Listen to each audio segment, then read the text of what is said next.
Bom, boa tarde, pessoal. Estou sozinho na sala. Acho que hoje, mais uma vez, por problemas na plataforma da UFRJ, vai ser um monólogo essa aula.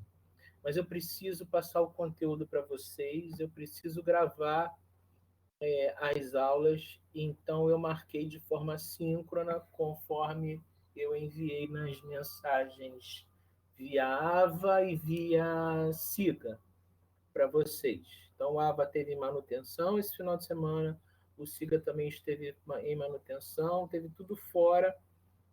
Então, nem que eu quisesse, tivesse disponibilidade, eu poderia gravar para vocês assistirem de forma assíncrona. Como vocês estão com alguma dificuldade para entrar ao vivo aqui comigo de forma síncrona, tudo bem, ninguém perde nada. Eu já estou gravando a aula, só que ela demora, pelas minhas experiências e pesquisas no funcionamento do sistema, ela demora 24 horas para subir para a plataforma, quer dizer, para a plataforma fazer o upload desse vídeo, dessa aula na base. Então, quem não assistir agora, assiste depois, mas a gente não pode perder mais tempo. Nós temos um período especial com tempo de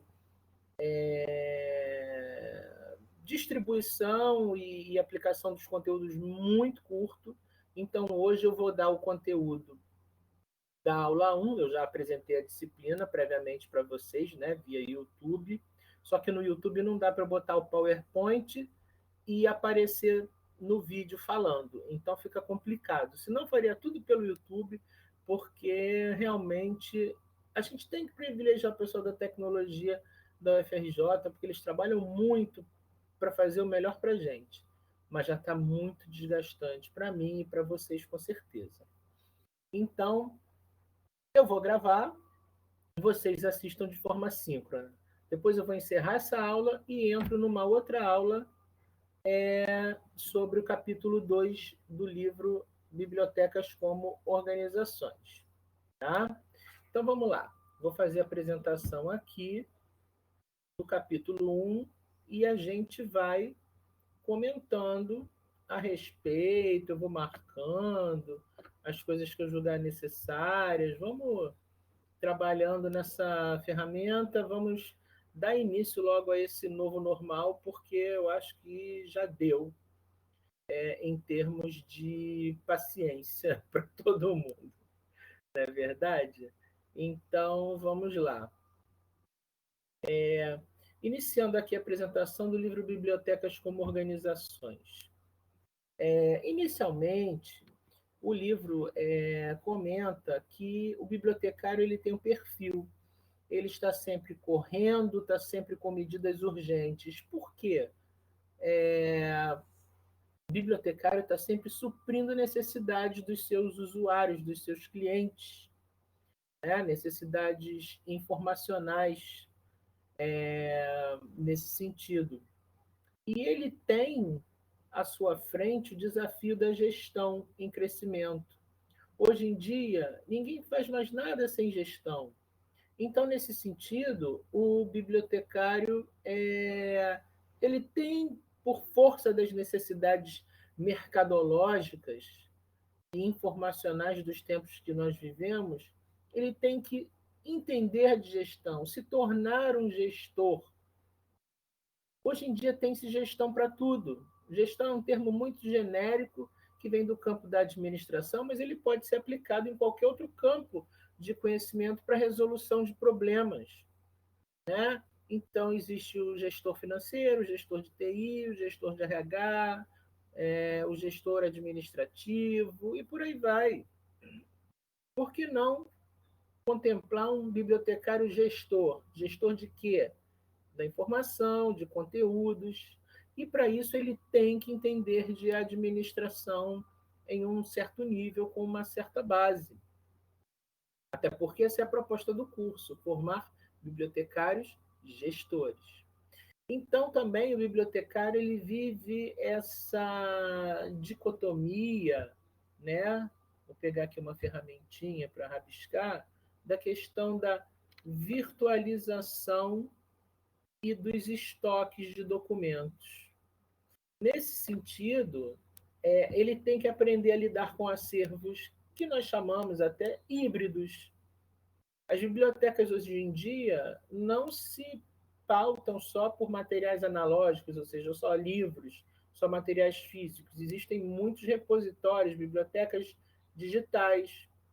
E a gestão do conteúdo tem que ser feita. Então, o bibliotecário hoje em dia tem que saber lidar com isso. Né? Virtualização, quer dizer, tudo na internet, tudo numa base de dados, tudo num sistema, e os estoques de documentos. Tem que ter uma conciliação, um equilíbrio entre essas duas possibilidades de acervo com os quais o bibliotecário pode se deparar. E considera-se, né, que é o propósito maior do livro, a biblioteca como uma organização. Só que uma organização sem fins lucrativos. Professor, uma organização no sentido de ter um CNPJ? Não.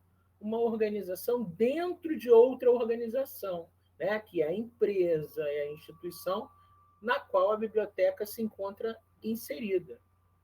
Então, tem-se aqui o comentário de Ferreira e Oliveira o seguinte: a administração é a realização de determinadas atividades com e por meio de pessoas, organizadas em grupos fortemente estruturados, tendo em vista um objetivo comum. Não basta uma reunião de pessoas para que haja presença de ação administrativas. São fundamentais as organizações. Então, aqui ele está prezando pelo termo organizações. Então, a biblioteca é uma organização. Mas para haver organização, não basta só você ter as pessoas ali dentro. Você tem que distribuí-las por setores, com as devidas competências, a partir de uma determinada estrutura hierárquica, né, de subordinação. Senão, qualquer coisa, qualquer aglomeração de pessoas a gente pode chamar de organização. E pode não ter organização, pode ser uma desordem, uma desorganização. Então, para haver organização, tem que haver a ação.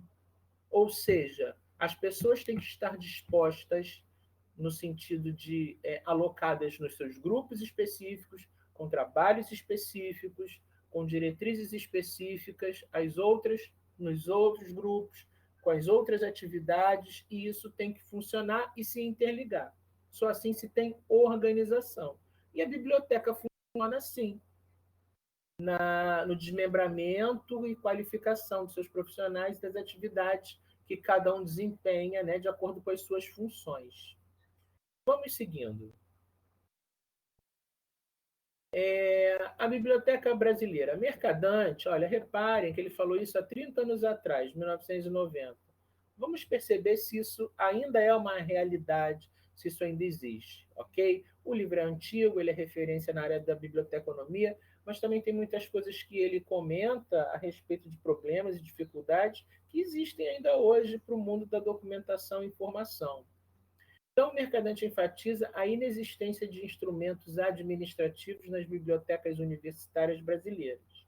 E podemos acrescentar a carência de visão estrutural, da visão de raiz da biblioteca como uma organização.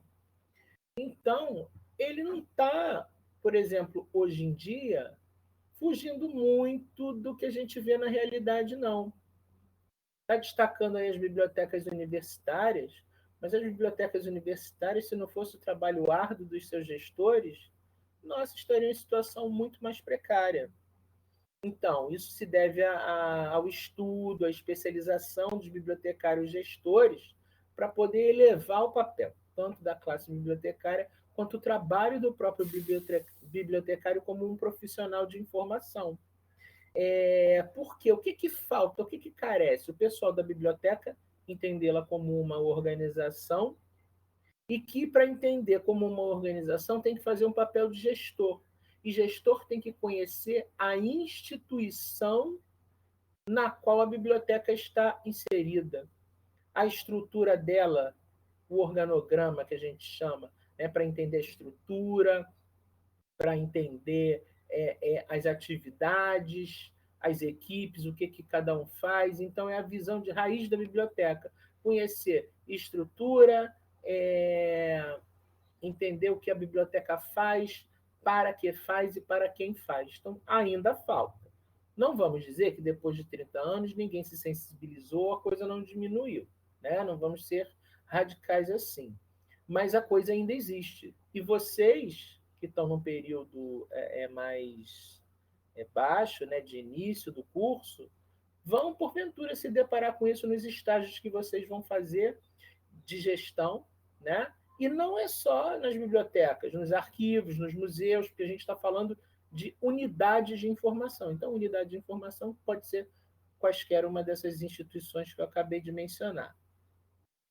Então, a respeito de você ter noção de organização, de administração, mencionam-se aqui as variantes das escolas, ou seja, das filosofias do campo da administração científica, a administração como campo do saber, como campo de conhecimento. Primeiro veio a escola clássica, centrada nas atividades. Então, o que importava não eram as pessoas, eram as atividades que tinham que ser realizadas. Né? Essa é a visão clássica, o modelo mais antigo e tradicional do campo da administração. Daí a escola clássica, depois de alguns anos, evolui para a escola de relações humanas, onde se acreditava que as pessoas é que eram o centro da questão. Não adianta eu querer fazer atividades se eu não tiver as pessoas adequadas para fazer essas atividades. Repara que uma coisa está puxando a outra, né? São pessoas para fazer as atividades. A escola de relações humanas depois evolui para a escola de sistemas. Sistemas tem a ver com estrutura, ou seja, organograma, né? Estrutura da organização. Então, não adianta eu ter as pessoas para desenvolver as atividades se eu não distribuí-las por uma estrutura a partir das suas competências. Então, nesse sentido, se eu não tiver uma estrutura, uma departamentalização, tipo, que departamento tem que ter, o que o departamento tem que ter, quem ele tem que ter para fazer o que ele tem que fazer, a coisa não funciona. Então, ele precisa de pessoas. Então, você percebe que de baixo para cima a gente consegue vislumbrar que, primeiro, eu vou ter que ter uma estrutura para poder alocar pessoas para que as atividades sejam realizadas e aí elas se concluam, sejam alcançados pela organização. Então, é nessa sistemática que a gente tem que caminhar em termos de pensamento e de prática. Nesse sentido, é assim que funciona. Mas isso foi a custo de uma evolução de pensamento, de estudos, de pesquisas do campo da administração. E dentro da biblioteca isso não é diferente. Isso que eu acabei de falar acontece e tem que acontecer em qualquer organização. Em qualquer. Agora, e como a biblioteca está sendo vista aqui sob um prisma de ser uma organização, dentro de uma organização, ela não fugiria essa regra. E o contingencialismo, professor? Contingência é necessidade. São fatores que desencadeiam novas necessidades. Então, o que seria o contingencialismo? A necessidade ou as necessidades de uma pessoa, de um grupo, de uma instituição, vão desencadear novamente de baixo para cima. Influência na estrutura que a organização vai ter que ter, vai ter que possuir.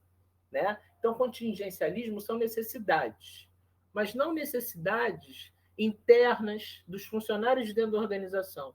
Pensem nisso como uma coisa mais externa, uma coisa global. Contingencialismo são necessidades, são carências que surgem em virtude de alguma situação desencadeia uma contingência, como, por exemplo, como é que eu vou dizer? Surgimento do computador causou contingências. Necessidades apareceram e pessoas tiveram que mudar. Necessidades apareceram para essas pessoas e para essas instituições, e as instituições que atendem essa clientela tiveram que mudar a sua estrutura, adequar o trabalho das pessoas para que novas atividades ou até as mesmas atividades conseguissem acontecer em tempos de novos caminhos, novas mudanças. É isso. Contingencialismo é uma necessidade do mercado, de alguma coisa que acontece que desencadeia, e necessidade essa que desencadeia novos pensamentos, novas reformulações. Isso reflete no ambiente interno da empresa, da organização. Então, entendam uma coisa: sempre o externo, o de fora, o mercado, vai interferir no interno, na organização, na estrutura da organização, na qualificação e distribuição das pessoas dentro dessa estrutura, para que elas possam cumprir com êxito as atividades e essa organização alcançar os seus objetivos e obter sucesso. Então, vamos mais à frente.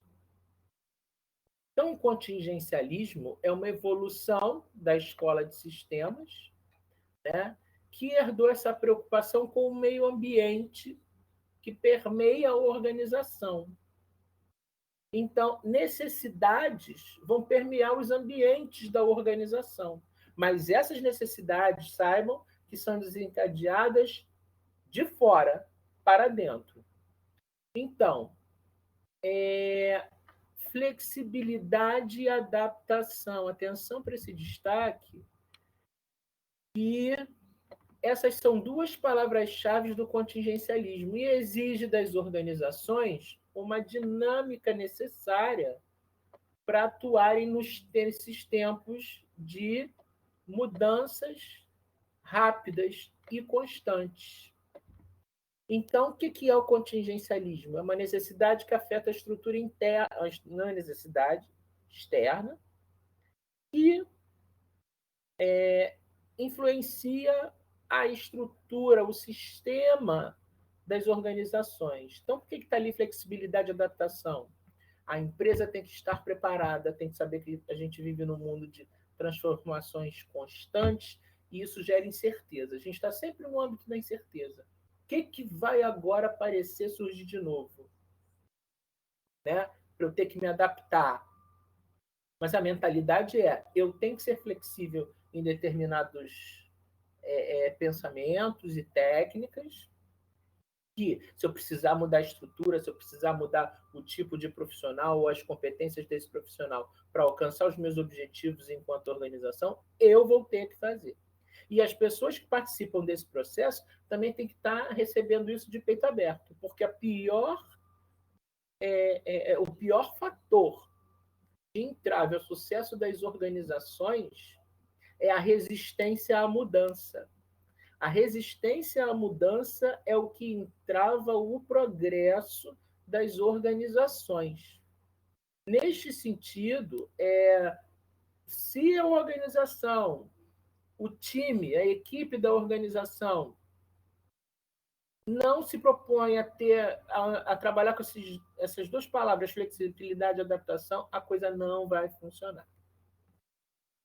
Então, nesse sentido, tornou-se necessário reverter, como eu falei, práticas organizacionais existentes para conquistar novas ideias de flexibilidade mais ajustáveis às mudanças, ambiguidades e contradições no mundo contemporâneo. É isso que eu estou falando. A mudança está aí, ela acontece toda hora. Quem não evolui no pensamento, não é flexível e não se propõe a se adaptar ou readaptar a novas realidades emergentes, vai ficar para trás no mercado, porque vem uma avalanche de concorrentes e passam à frente. Não é diferente para a biblioteca com relação ao acervo que ela coleciona e aos usuários que ela atende. Não pensem que isso não atinge a biblioteca? Atinge porque ela também é o quê? Uma organização. Seguindo.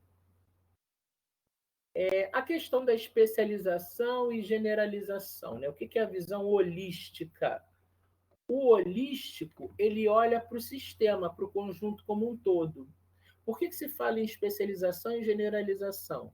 Porque a visão holística, ela olha tanto para a unidade quanto para o conjunto composto de várias unidades.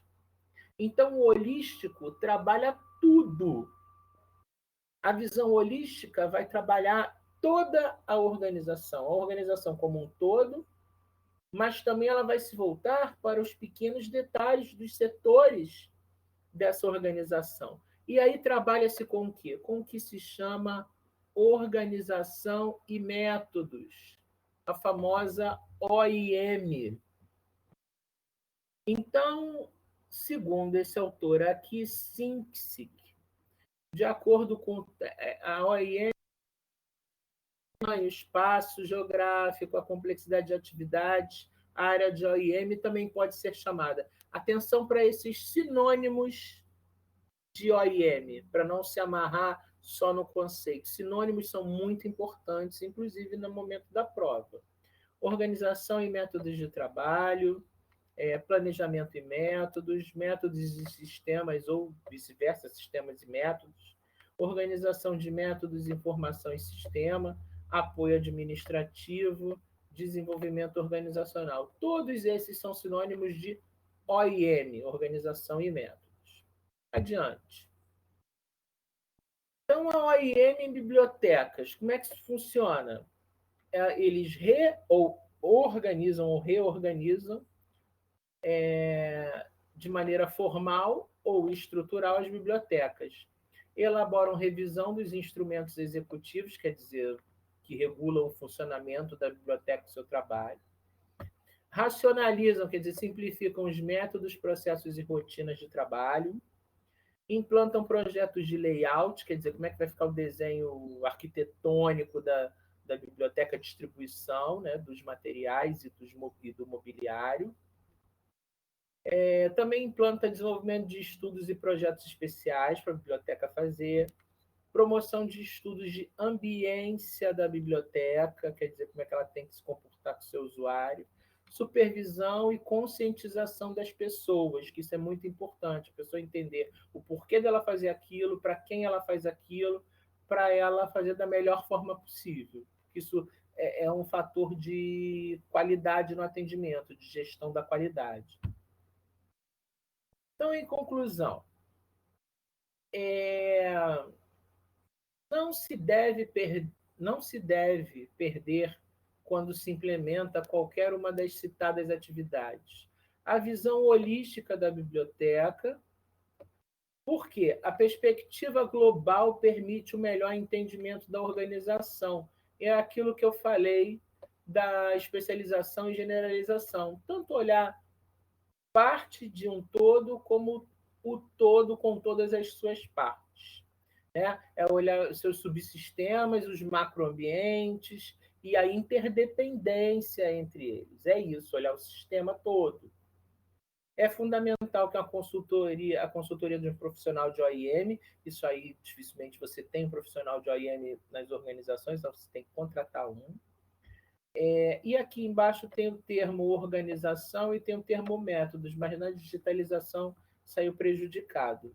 Então, tarefinha para vocês é ir no livro ou em alguma outra fonte. Não vai valer ponto nem nada, é uma questão de enriquecimento para vocês sobre o tema. Procurar o conceito de organização e métodos e separado de organização e de métodos, para ver se vocês conseguem ligar as coisas. Então, esse é o nosso último slide e por aqui eu estou encerrando a nossa aula 1 de administração de unidades de informação. 1. Agora eu vou pular para o capítulo 2 e vamos ter a aula 2. Essa sessão aqui vai ser encerrada e em 24 horas, assim espero, Senhor Jesus, que esse material tenha o upload feito na base AVA para vocês assistirem de forma assíncrona. O meu plano era de forma síncrona, mas já que vocês não conseguiram entrar, relataram dificuldade, não vamos perder tempo, não vamos deixar a oportunidade escapar. Dúvidas, vocês façam comunicação comigo de boa, não tem problema. Até a próxima aula, pessoal. Um grande abraço.